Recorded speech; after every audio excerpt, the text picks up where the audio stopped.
네, 블루캠프 오늘은 윤건영 더불어민주당 의원과 함께합니다. 어서 오세요. 네, 구로울의 윤건영입니다. 네, 우리 의원님께 일단 이거부터 여쭤봐야 될 것 같은데 조금 전에 JB타임스에서 전해드렸는데요.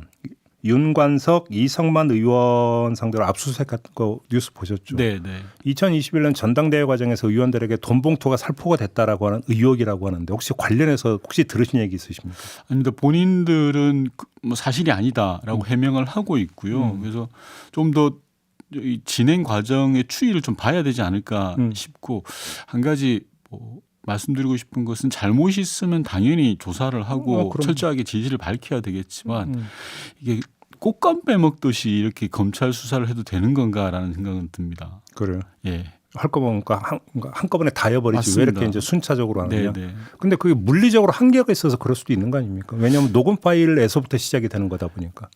뭐 지금 언론 보도되고 있는 이정근 씨 핸드폰의 녹취라고 이야기하는 건데요. 절대 양이 있지 않겠습니까, 그게? 화수분도 아니고 3만 개라는 보도가 있던데요, 녹음 파일이? 좀 잘 이해되지 않습니다. 알겠습니다. 근데 문제는 아무튼 지금 보도 나오는 걸 보면은 뭐 전체 의원은 물론 당연히 아니겠지만 네. 의원들에게 돈 봉투가 이제 뿌려졌다라고 하는 거니까 만약 이게 사실로 나온다라고 하면 이건 민주당한테 이건 특정 의원 개인의 문제가 아니라 당의 문제로 연결이 되는 거 아니겠습니까? 뭐 제가 그 관련한 내용을 알지 못해서 단언하는 게 좀 무리가 있을 수는 있습니다만 2021년 전당대회에서 그럴 리는 없을 것 같습니다. 그래요? 돈 봉투가 돌아다니고 지금 세상이 어느 때인데요. 아니 그러니까 제가 질문 드린 거예요. 지금이 어느 때인데 옛날 이거 구태 중에 구태 이게 재연됐다는 걸 이게 말이 되는 거냐 싶어서 저는 뭐 상식적이지 않습니다. 알겠습니다. 이건 검찰 수사 추이를 좀 지켜보도록 하고요. 의원님 모시고 이제 집중적으로 질문을 드려야 되는 게 미국의 도감청 의혹인데 네. 그냥 거두절미하고 미국이 도감청 했다고 보세요? 당연히 했죠. 왜냐하면 미국이 인정하고 있지 않습니까? 백악관도 기밀 누설은 사실상 인정을 하고 있고 CNN이나 외신들도 일면 탑으로 다루면서 그 자체를 부정하지는 않아요. 그러니까 미국은 훔친 것이 맞다고 사실상 인정하는데 우리가 나서서 도둑 맞은 게 없다고 지금 강변하는 희한한 상황이 벌어지고 있는 겁니다. 그러면 이제 도감청이 없었다가 아니라 있었지만 그것은 어디서나 있는 일이다라는 어떤 주장도 나오잖아요. 국민의힘 일각에서. 이런 어떤 시각은 어떻게 평가하세요? 그거야말로 말도 안 되는 주장이죠. 도감청에 도라는 건 도둑질을 했다는 거 아닙니까? 함부로 할 수 있는 도둑질이 어디 있습니까? 그리고 김태호 처장의 말대로 상당수가 위조됐다면 상당수는 진실이라는 거 아닙니까? 핵심은 대통령실이 무방비로 뚫렸고 대한민국의 일부 정보들이 도둑 맞았다라는 사실입니다. 최근에 이제 대통령실이 도감청만은 아니다. 또 이렇게 또 이야기를 하더라고요. 아니, 그럼 도둑 맞았는데 조사해 보니까 정문으로 들어온 건 아니야. 뭐 이런 식의 주장이거든요. 이게 말입니까, 뭐 아닙니까? 이것까지 한번 여쭤볼게요. 김태호 1차장이 기자들 앞에서 아기를 가지고 한 건 아닌가, 아기를 가지고 했다는 정황은 없다. 이런 취지의 발언을 하지 않았습니까? 예. 이 발언 평가를 좀 해주세요. 기본적으로 크게 봤을 때 윤석열 정부의 이번 사안의 대처 방식, 태도는 저는 빵점이라고 생각합니다. 어떤 점에서요? 첫 번째로는 국민들에게 신뢰감을 전혀 못 줬습니다. 아니라고 덮기에 급급했는데요. 대통령실의 보안이 뚫렸다고 하면 많은 국민들은 의구심을 갖는 게 당연하거든요. 그러면 차분하게 설명하고 설득해야 됩니다. 의혹을 해소해야 되는데 전혀 그러지 못하고 손바닥으로 하늘을 가리는 겁니다.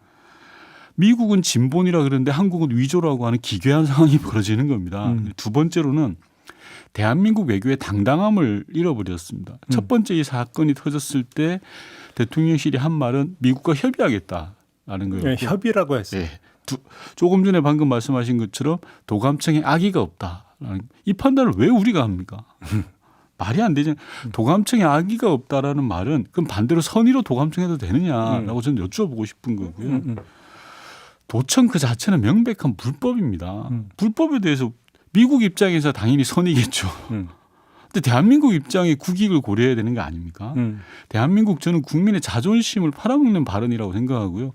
국민의 한 사람으로 부탁드리건데 제발 할 말은 좀 하는 그런 당당한 얘기를 좀 했으면 좋겠습니다. 이건 어떻게 보세요? 그러니까 그 서해 공무원 피격 사건 때도 이제 등장했던 단어가 SI라고 특수정보 있잖아요. 네. 결국은 이 특수정보라고 하는 것도 도감청의 결과물이다. 그걸 지금 한미가 공유를 하고 있는 상황이고 미국은 그렇게 일상적으로 도감청 한다. 그게 뭐 큰 문제 되는 거 아니지 않느냐. 뭐 이런 주장이잖아요. 간단히. 얘기하면. 불법을 일상적으로 한다. 우리는 그걸 국가적으로 용인한다. 그리고 우리는 국제적 호구다라고 인정하는 겁니다. 그래요. 예. 아니 주권 국가로서 대한민국의 대통령실에 대한 도감청을 선의로 받아들이고 인정한다라는 논리가 어디서 나오는 겁니까? 말이 안 되는 논리입니다. 만약에 이번에는 안보실장과 외교비서관의 대화의 내용이 누설된 것지만 대통령이 지시하는 내용이었다라고 생각을 해보십시오. 국가의 중요한 전략 과제에 대해서 대통령이 의사결정해서 지시하는 내용이 도감청되었다라고 하면 끔찍하지 않습니까? 대통령의 일거수일투족을 미측은 손바닥 보듯이 보고 있다. 이게 대한민국 국익에 도움이 될까요? 자, 청와대 국정상황실장도 지내셨잖아요. 자, 네. 그러면 이 문제가 불거졌을 때 대통령실에서 이렇게 대응을 했어야 된다라고 하는 게 있을 거 아닙니까? 네. 좀 정리를 해주신다면. 우선 첫 번째로는 미측의 자료 제출 요구를 즉각적으로 해야 됩니다. 공유하자.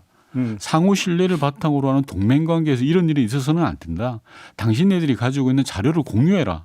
라고 따져야 되는 겁니다. 협의할 게 아니라. 그런 다음에 만약에 그 과정에서 도감청으로 의심되는 사안이 나타나면은 강력하게 유감 표시를 해야죠. 지렁이도 밟으면 꿈틀거린다는 걸 보여줘야 됩니다. 네. 그리고 그런 다음에 재발 방지 대책을 요구해야 되고요. 비슷한 사례가 나왔을 때 미국의 동맹이었던 프랑스, 독일은 다 그렇게 했습니다. 실제로 독일의 총리와 프랑스의 대통령까지 직접 나서서 전화도 하고 했지 않습니까? 그 반만이라도 우린 제대로 좀 하면 안 될까요? 여권 일각에서 이런 주장이 나오잖아요. 차라리 이거를 한미 정상회담의 지렛대로 활용하자. 그러니까 네. 무슨 얘기냐면 이걸 가지고 하나라도 더 양보할 걸 끌어내자 이런 취지의 주장이잖아요. 이런 접근법은 어떻게 평가하세요? 저는 뭐 일각에서 그런 주장을 하시는데 타당성이 있다고 생각합니다. 다만 그런 일종의 외교의 레버리지로 사용이 되려면 국내에서 강한 문제 제기하는 것 자체가 나쁘지 않습니다. 그렇죠. 오히려 그게 더 이제 중요한 거겠죠. 맞습니다. 미국의 바이든 대통령을 만났을 때 윤석열 대통령이 야 봐라. 대한민국 야당이나 시민사회나 국민들이 이렇게 난리다. 왜 도감청했냐라고 당당히 따지는 거고요. 그렇게 따지면서 이걸 외교적인 레버리지로 활용한다. 충분히 저는 활용할 수 있는 전략인데 지금 답답하고 한심한 것은 대통령실이 나서서 위조된 거다. 도감청이 아니다. 선이다. 왜 미국을 실드 치는 겁니까? 정말 거꾸로 가는 세상 같아요. 하나 더 체크할게. 지금 내용은 김성한 당시 안보실장과 이문희 외교비서관의 대화잖아요. 네네. 자, 그러면 이게 벙커에서 이루어진 국가안전보장회의에서 발언이라고 보기 힘든 게 왜냐하면 그럼 다른 사람도 등장하는데 없잖아요. 이게. 네. 그러면 국가안전보장회의 회의석상이 아니라 네. 다른 자리에서 두 사람의 대화 내용 아니냐. 예를 들어서 네. 사무실이라거나 아니면 무슨 밖에 어디 뭐 그러니까 대통령실 밖에 어떤 뭐 식당이든 뭐가 되든 아니면 통화이든 이 가능성을 배제할 수 없는 거 아닌가요? 맞습니다. 그래서 뭐 NSC 위기관리센터가 뚫렸다라고 보는 것은 조금 뭐 아닐 수 있을 것 같고요. 제가 볼 때는 집무실, 안보실장의 집무실이거나 유무선 통신일 가능성이 매우 높죠. 지금 뭐 발견돼 있는 자료들을 보면. 근데 이런 안보 담당으로 보통 이제 비화폰이라고 해서 네. 도감청 방지 이게 돼 있는 저 전화를 쓴다면서요. 이게 뚫리나요? 아, 비화폰이라는 것은 제대로 된 비화폰은 뚫기 힘들 겁니다. 근데 지금 청와대에 있을 때 경험으로 말씀드리면 비화폰을 그렇게 일상적으로 쓰지는 않습니다. 아, 그렇습니까? 네, 비화폰은 정말 신중한 접근을 다룰 때 그리고 그거는 휴대하기도 힘듭니다. 비화폰은. 아, 그래요? 예. 뭐 이따만 없니까? 예, 예. 그리고 흔히 말하는 전화기는 업무용 전화기를 말하는 겁니다. 그 업무용 전화기는 경호처에서 관리를 하거든요. 아니 그러면 정말로 이제 일반적인 그냥 휴대폰을 썼다면 네. 이건 뭔가 좀 그 나사가 풀린 거로 봐야 되는 거 아닙니까? 아닙니다. 그런데 그 경호처에서 관리하고 있는 휴대폰은 정기적으로 점검하고 정기적으로 이게 스크린을 하는 휴대폰입니다. 업무용이기 때문에. 그리고 그 폰은 외부랑의 망이 최소한 닫혀 있어야 됩니다. 그래서 제가 말씀드리는 건 정보위라든지 국회 운영위를 열어서 이런 걸 점검해야 되는 겁니다. 그렇죠. 예. 자, 그러면 정리해서 오스틴 미 국방장관이 어제 이 그 문제의 문건은 2월 28일자와 3월 1일자 보고서다 이렇게 밝혔잖아요. 네. 그러면 이거는 그러니까 미국 국방부에서 정상적인 개통을 거쳐서 작성되고 위로 올라갔던 보고서를 이해를 해야 되는 거죠. 당연하죠. 그럼 지금 이변조 얘기는 여기서 성립이 안 되는 겁니다. 말이 안 되는 거죠. 그래요. 진본이라고 미국 국방부 장관이 지금 인정하는 거잖아요. 근데 왜 우리 정부는 그래요? 왜? 그러니까 말이 안 되는 거죠. 예를 들어서 저는 이런 겁니다. 도둑을 맞았어요. 도둑을 맞았는데 작물이 금반지 10개냐 금반지 5개냐. 이건 중요하지 않잖아요. 도둑 맞았다는 사실이 중요한 거 그렇죠. 아닙니까? 국민들이 의구심을 갖는 건 왜 대통령실이 뚫렸냐라는 게 문제인 거지. 지금 작물이 몇 개냐 금반지 몇 개냐가 중요한 게 아닌 것 같아요. 알겠습니다. 관련해서 지금 국회 정보위 야당 간사시잖아요. 네네. 원래 그 정부의 보안점검, 보안검열은 국정원 담당 아닙니까? 맞습니다. 국정원법 4조에 의하면 국가 기밀에 속하는 시설, 인원, 지역에 대한 보안 업무는 국정원 이 담당하도록 되어 있습니다. 근데 왜 정보위가 왜 안 열려요? 근데? 지금은 전원위원회를 핑계를 대더라고요. 그래서 이번 주에는 너무 바빠서 못하지 않겠냐라고 하시길래 아니 그럼 오전에 하면 되지 않냐. 오전에 합시다. 그리고 내일 금요일 날은 전원위원회가 없거든요. 금요일 날 하자라고 하는데 묵묵부답입니다. 아 그래요? 예. 유상범 의원이 또 이제 그 국민의힘 간사시잖아요. 네네. 엊그제 이제 저희하고 인터뷰했는데 이건 국정원이 대응하라 답할 사안이 아니다 이렇게 이야기를 하더라고요. 당연히 국정원이 대응할 사안입니다. 제가 조금 전에 말씀드리다 말았는데요. 국정원법 4조에 의하면 국가 기밀에 속하는 시설과 인원에 대한 보안 업무는 국정원 소관 업무입니다. 자, 대통령실이 국가 기밀을 담당하는 곳이지 않습니까? 대한민국의 최고의. 그리고 안보실장이라는 사람은 대한민국에서 가장 기밀을 많이 다루는 인원입니다. 그렇다면 대통령실과 안보실장의 보안 업무를 담당하는 곳은 국정원 소관 업무인 겁니다.